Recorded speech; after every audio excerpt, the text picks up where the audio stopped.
नाज़रीन, आप देख रहे हैं एयर एकेडमी चैनल। अस्सलाम वालेकुम वरहमतुल्लाहि वबरकातुहू। अज़ीज़ तलबा, आज हम 10वें दिन में नातिक आदात में तरतीबी ताल्लुक़ का मुशाहदा करेंगे। नातिक आदात में तरतीबी ताल्लुक़ देखेंगे, किस तरह से हम उन्हें छोटा और बड़ा की अलामत के ज़रिए ज़ाहिर कर सकते हैं। यहाँ पे कुछ मिसाल के साथ उनकी वज़ाहत की गई है। यहाँ पर मिसाल ली गई है 3/2 और एक दूसरा कसर नातिक अदद लिया गया है 2/3। इनमें तरतीबी ताल्लुक़ बताने के लिए इनमें से कोई भी अलामत इस्तेमाल करेंगे। कब इस्तेमाल कर सकते हैं? जब हमें ये बात वाज़ह हो जाए कि कौन-सा नंबर बड़ा है, कौन-सा नंबर छोटा, तब हम इस अलामत का इस्तेमाल कर सकते हैं, छोटा, बड़ा और बराबर का। लेकिन यहाँ पे ये जो 2 नातिक आदाद हैं, इसमें बात वाज़ह नहीं हो रही है। इसको वाज़ह करने के लिए सबसे पहले हम इन्हें ऐसी सादा कसर में तब्दील करेंगे जिसके अंदर नसब नुमा दोनों नातिक अदद के मसावी हों। मिसाल के तौर पर यहाँ पर देख लीजिए, ये 3/2 है और ये 2/3 है। यहाँ पे दोनों के नसब नुमा मुख्तलिफ है, एक का 2 है, दूसरे का 3 है। ठीक है? अब इसके अंदर कुछ तब्दीली लेकर आएँगे और लाने के बाद हम देखेंगे कि इस नसब-नुमा 6 हो गया और दूसरे नातिक आदाद का भी नसब-नुमा 6 हो गया। जब नसब-नुमा 6 हो जाएगा तब हमारा काम है सिर्फ़ मुशाहिदा करना शुमार कुनिंदा को। शुमार कुनिंदा को देखेंगे कौन बड़ा है, कौन छोटा। जो बड़ा होगा, जैसे 9 बड़ा है तो इसका मतलब ये हो गया, ये 9 आया 3/2 से, तो 3/2 जो होगा बड़ा होगा। और दूसरा नातिक अदद छोटा होगा। ये है तरतीब इसको बताने की, ठीक है? अब हम इसको करेंगे कैसे वो समझ लेते हैं, ठीक है? अब हम जो ज़हन में आपको रखना है वो ये है, इसे बनाएँगे कैसे? ये 3/2 है, ठीक है? तो हम यहाँ पर देखिए, ये 2 को हम यहाँ पर 3 है और यहाँ पर 2 है। 2 को हम ना 3 बना सकते और ना 3 को हम 2 बना सकते हैं। तो ऐसी सूरत हम इख्तियार करें कि दोनों कोई एक यकसा नंबर बन जाए। तो ऐसी सूरत में हम इन दोनों को हम ज़रब करके 2 तियाँ 6 होता है, तो हम इन दोनों को 6 में शक्ल में तब्दील करेंगे। अगर हम 2 में 3 ज़रब करेंगे, तो ये अदद जो 3/2 है, उसमें नीचे सिर्फ़ अगर हम ज़रब कर देंगे, तो ये अदद नातिक अदद बदल जाएगा। इसलिए उसे बदलने से रोकने के लिए ऊपर भी हम 3 से ज़रब देंगे। तब इस नातिक नातिक अदद में किसी तरह का कोई तब्दीली नहीं कहलाएगी। यही काम अब हम यहाँ पे ज़रब देके देख लें, 3 तिया 9 हो गया, 3 को 2 से ज़रब किए, ये हो गया 6। हमारा ये 3/2 अदद तब्दील हो गया है। अब हम दूसरे नातिक अदद पर आ जाते हैं। दूसरा नातिक अदद है 2/3। अब हम इस 3 को हमें 6 में तब्दील करना था, तो इसलिए हमने इसे 2 से ज़रब किया। जब हमने नसब-नुमा में 2 से ज़रब किया है, तो हमें लाज़मी है कि हम शुमार कुनिंदा में भी 2 से ज़रब करें। अब आदात को ज़रब कर लेते हैं, 2 दूनी 4 हो गए, 3 दूनी 6 हो गए और इस तरह से हमारा ये दूसरा नातिक अदद भी तब्दील हो गया दूसरे नातिक अदद में, लेकिन इसका नसब-नुमा जो है, हम जो चाह रहे थे वो वहाँ तक पहुँच गए हैं। यकसा हो गया है, नसब-नुमा की अलामत सेम हो गई है, अदद सेम हो गया है। अब हम शुमार कुनिंदा का मुशाहिदा कर लेंगे, तो हम देखेंगे कि 9 बड़ा है, तो इसलिए यहाँ पे इस तरह की अलामत लगा देंगे। हमें ये नहीं पूछा गया है कि 9/6 और 4/6 बड़ा है या छोटा, ये बताइए, ये हमें नहीं पूछा गया है। ये हमें मदद करेगा हमें अपने सवाल तक ले जाने में कि कौन छोटा है, कौन बड़ा है। 9/6 आया था किसके ज़रिए से? 3/2। तो हम अब 9/6 की जगह पे लिख देंगे 3/2 इसलिए। और 4/6 आया कहाँ से? 2/3 से, इसलिए इसकी जगह लिख देंगे 2/3 और अलामत का सिम तो वही रहेगा। और इस तरह से हम अब अपने सवाल के जवाब को हासिल कर लिए हैं। उम्मीद है तलबा आपको ये बात समझ में आ गई होगी। ठीक है, कुछ और मिसाल यहाँ पे हम देख लेते हैं। 4/6 और 9/6 इस तरह से हम इसे हासिल कर लिए हैं। मिसाल एक का मुशाहिदा यहाँ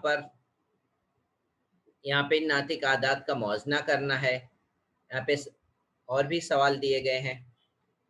ठीक है, ये दूसरा सवाल है, तीसरा और चौथा सवाल है। ठीक है, इन के मुशाहिदे करने हैं।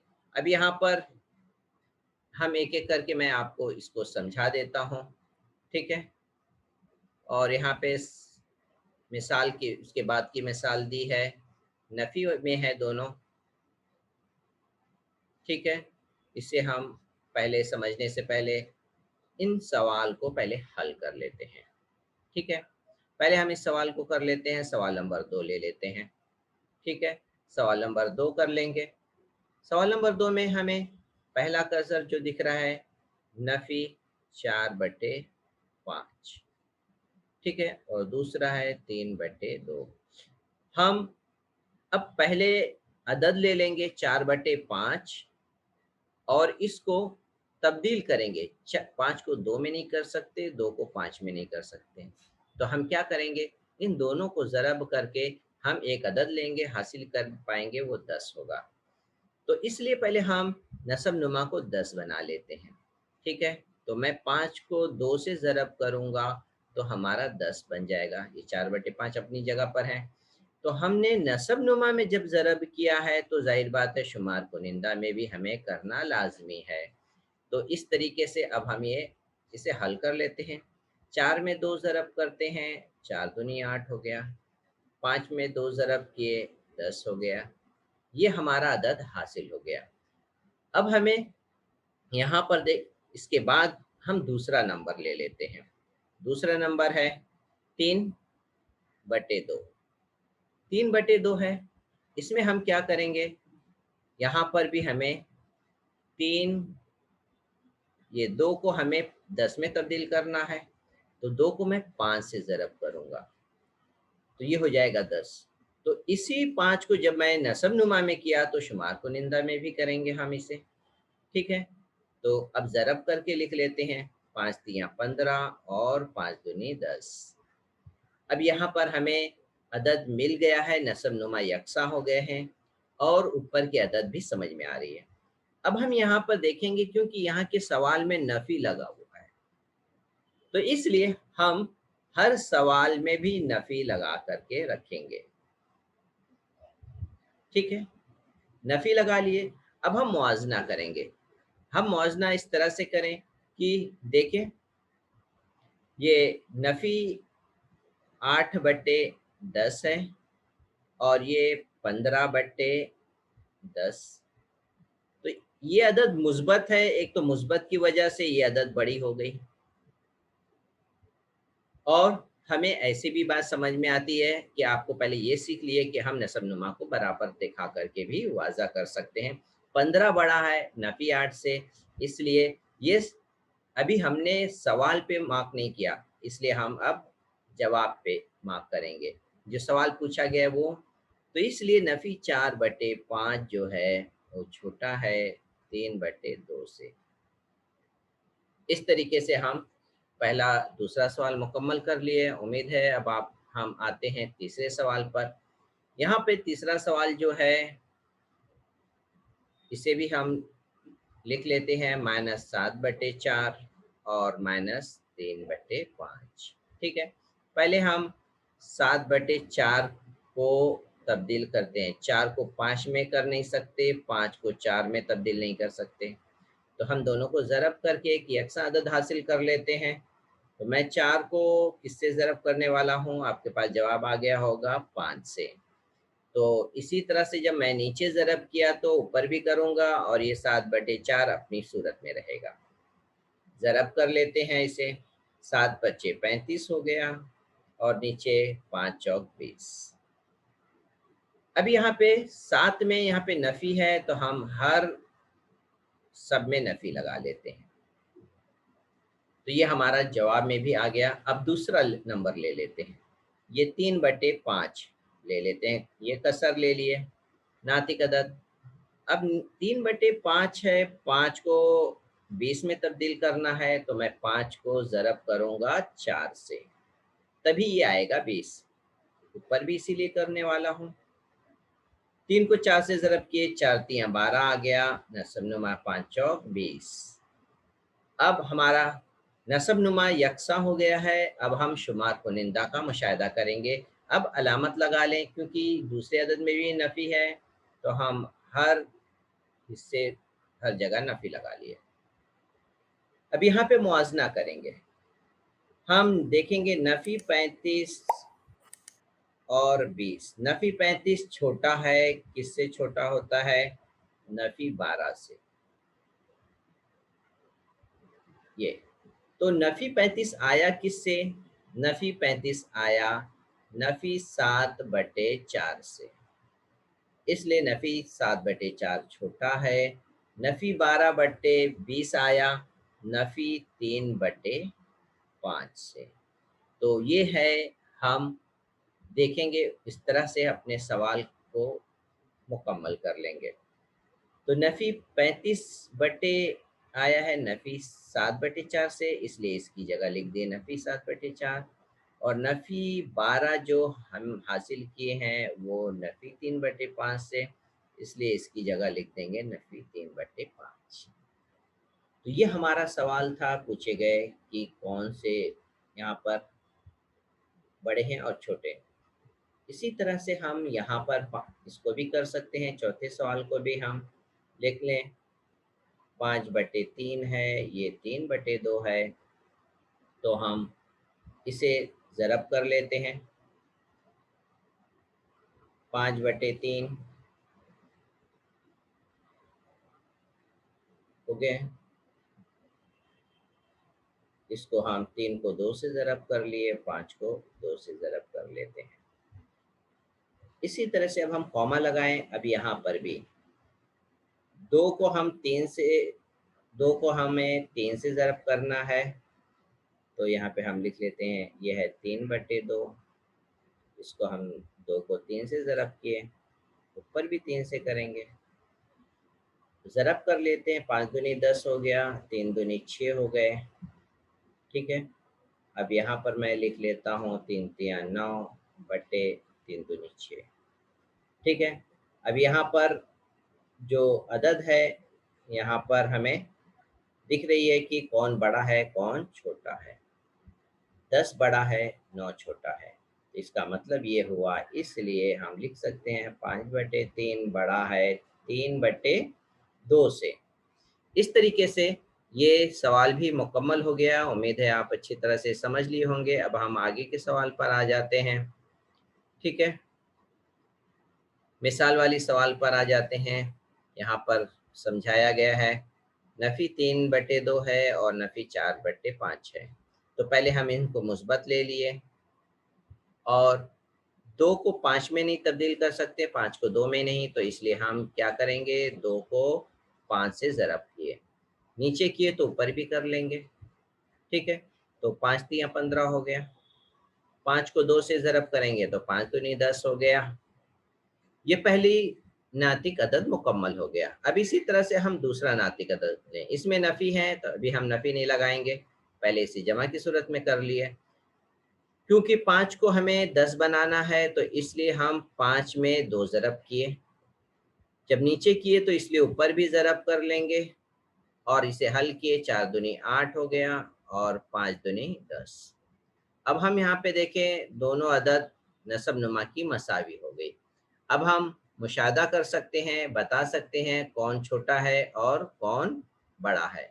तो इस तरह से मुशाहदे से हमें इसके जवाब लिख लेंगे कि कौन छोटा है और कौन बड़ा।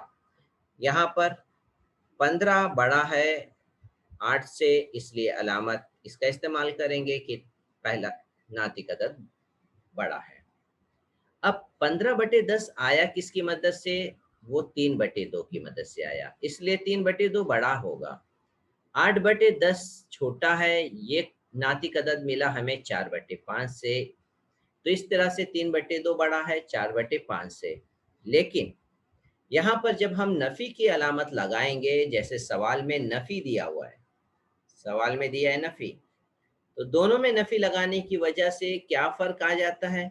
फ़र्क ये आ जाता है, जैसे मिसाल के तौर पे मैं आपको बताऊं, ये 2 है और ये 4 है, तो 4 बड़ा है, लेकिन मैं नफ़ी लगा दिया 2 में भी और 4 में भी, तो अब ये उल्टा हो गया, नफ़ी 2 बड़ा हो गया, नफ़ी 4 छोटा।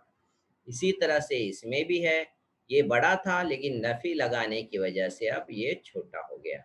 उम्मीद है आपको ये बात समझ में आ गई होगी। हम अब आगे की तरफ बढ़ते हैं, नतीजे की तरफ आते हैं कि हमने क्या नतीजा अख्ज़ किया है। हमने ये नतीजा अख्ज़ किया है कि अगर कोई भी 2 अदाद इस तरह से हैं, एक कसर बड़ी है, दूसरी कसर छोटी है, तो पहले का नातिक का शुमार कुनिंदा, दूसरे नातिक का नसब नुमा को अगर हम ज़रब करें और दूसरे शुमार कुनिंदा और इसके नसब नुमा को ज़रब करेंगे, तो हमें हासिल होने वाला ताल्लुक हमें नज़र आएगा। यहाँ पे ये जो ताल्लुक बताया गया है ये बाय प्रिंटिंग मिस्टेक है, यहाँ पर ये ताल्लुक नहीं रहेगा, यहाँ पर हमें ये ताल्लुक लिख सकते हैं। ठीक है, ये बड़ा होगा, ए डी ज़रब बड़ा होगा बी ज़रब सी से, यहाँ पे सी रहेगा। ठीक है, यहाँ पे भी सी रहेगा, और या नहीं तो यहाँ पे हम इसको सही कर लेते हैं, ये ऐसा है, तब ये अलामत सही हो जाएगी। ठीक है, यहाँ पर प्रिंटिंग मिस्टेक यहाँ पर है, सी A/B छोटा है, C/D बड़ा है, तो इसलिए इस तरह से हम ये तरतीब लिख सकते हैं। अगर इसी तरह से अब अगर पहली कसर बड़ी है तो इसको ज़रब करने पर भी लेफ्ट साइड वाला बड़ा आएगा। अगर ये दोनों बराबर हैं तो ज़रब करने पर हमें ये दोनों बराबर आएंगे। अब इसी मिसाल से मैं आपको समझा देता हूँ थोड़ा सा। ठीक है, यहाँ पर 3/2 बड़ा है, यहाँ पर 3/5 बड़ा है, यहाँ पर दोनों नातिक आदाद बराबर हैं। इसको हम इस तरह से समझ लेंगे, किस तरह से ये ज़रब करने पर हमें ये ताल्लुक समझ में आ जाएगा कि कौन बड़े हैं कौन से छोटे हैं। तो हम ऐसी सूरत में हम क्या करेंगे कि हम क्रॉस में ज़रब करेंगे इस तरीके से। मैं यहाँ पर निशान हटा करके एक अलामत ज़ाहिर कर देता हूँ ताकि आपको समझने में आसानी हो। हम इस 2 को इससे ज़रब करेंगे और 3 को इन 3 से ज़रब कर देंगे। ठीक है, इस तरह से ज़रब करेंगे। अब मैं ज़रब करके लिख के बता देता हूँ। 2 ज़रब 2 और ये हो गया 3 ज़रब 3, क्योंकि हमने यहाँ पर देखा था ये अलामत में राइट साइड का बड़ा है और हमें अब जवाब में दिखता हुआ नज़र आ रहा है कि 4 छोटा है और 9 बड़ा है। यहाँ पर हमने देखे थे कि लेफ्ट साइड वाला बड़ा है, तो हम यहाँ पर भी वही अमल करेंगे। इस तरह से इसे ज़रब कर लेंगे, क्रॉस में ज़रब कर लेंगे और फिर उसके बाद देखेंगे कि क्या हमारा जवाब वही आ रहा है। 3 ज़रब 6 है और फिर इसके बाद ये 5 ज़रब 1 है। तो यहाँ पर हमें लेफ्ट साइड वाला बड़ा नज़र आ रहा है। 6 तियाँ 18 बड़ा है 5 एका 5 से, तो यहाँ पर 5 आ गया। तो इसलिए यहाँ पर हम जो अलामत लगाए थे वो हम उस हिसाब से इसे बहुत आसानी से समझ सकते हैं। यहाँ पर भी हम इसी तरह से तिरछी ज़रब कर लेते हैं। ठीक है, तो 2 ज़रब 6 और 4 ज़रब 3, तो यहाँ पर हम देखिए क्या जवाब आ रहा है, यहाँ पे भी 12 और इधर पे भी 12, यानी दोनों बराबर हैं और हम यहाँ पर बराबर का निशान लगाए थे। तो इसका मतलब ये है हम इस तरह तिरछी ज़रब दे कर के नातिक आदात को बहुत ही आसान तरीके से हम बता सकते हैं कि कौन सा नातिक अदद बड़ा है और छोटा। अब यहाँ पर देखिए राइट साइड का बड़ा दिखाई दे रहा है तो हम कह सकते हैं कि यहाँ पर भी राइट साइड का बड़ा है। यहाँ पे लेफ्ट साइड का बड़ा है तो हम सवाल में कह सकते हैं लेफ्ट साइड की नातिक अदद बड़ी है। यहाँ पर दोनों आदाद बराबर हैं तो हम कह सकते हैं दोनों नातिक आदाद मसावी हैं। उम्मीद है आपको ये वजाहत समझ में आ गई होगी। अब हम मश्की सवालात के ऊपर आ जाते हैं। मश्की सवालात में 3 सवालात पूछे गए हैं। ये है छोटा और बड़ापन हमें तय करना है। तो इसमें हम तय करेंगे नफ़ी 3 और नफ़ी 5। आपको अगर याद है तो अगर हम छोटे अदद में अगर नफ़ी लगा दें तो वो बड़ा होता है और बड़े अदद का जो नफ़ी होता है वो छोटा है। तो हम इस तरह से इसके जवाब में लिखेंगे कि नफ़ी 3 जो है वो बड़ा है नफ़ी 5 से। इसमें ये बहुत आसान हो गया। अब दूसरा सवाल देखें, ज़ीरो जो होगा ज़ाहिर-सी बात है छोटा होगा किसी भी और 0 से बड़े आदाद से। तो इसलिए यहाँ पर हम लिखेंगे 2/7 जो है वो बड़ा होगा 0 से। 0 के बाद कोई भी अदद अगर है, मुस्बत अदद है, तो वो 0 से बड़ी होगी। इस तरह से भी हम इसकी वज़ाहत कर सकते हैं। अब तीसरा सवाल आता है। तीसरे सवाल में हम क्या देखते हैं, दोनों में नफ़ी है, इसको हम पहले हल करके देख लेते हैं, जैसे अभी हमने किया था। तो यहाँ पर भी हम उसी तरह से इसके तिरछी ज़रब करके देख लेते हैं, ताकि बहुत ही आसानी से इसे हल कर लें। तो 7 को हम पहले नफ़ी 3 से ज़रब करेंगे, फिर 4 को नफ़ी 5 से ज़रब करेंगे। यहाँ पर ज़रब करके हम देख लें, क्या हमें हासिल होता है। नफ़ी 5 को हम 4 से ज़रब कर लेते हैं और नफ़ी 3 को हम 7 से ज़रब कर लेते हैं। ठीक है, ज़रब किए 5 चौक 20 आ गया और ये 7 तियाँ 21 आ गया। अब नफ़ी 20 जो है ज़ाहिर-सी बात है वो बड़ा है। अदद छोटा लेकिन नफ़ी की वजह से ये बड़ा हो गया। तो हम यहाँ पे जवाब में लिखेंगे ए वज़ाहत के साथ नफ़ी 5/7 जो है बड़ा है नफ़ी 3/4 के। आपको ये आज के दिन की वज़ाहत उम्मीद है अच्छी तरह समझ में आ गई होगी। इंशाअल्लाह हम नेक्स्ट वीडियो आगे के दिन की जल्दी अपलोड करेंगे। अस्सलाम वालेकुम व रहमतुल्लाहि व बरकातहू।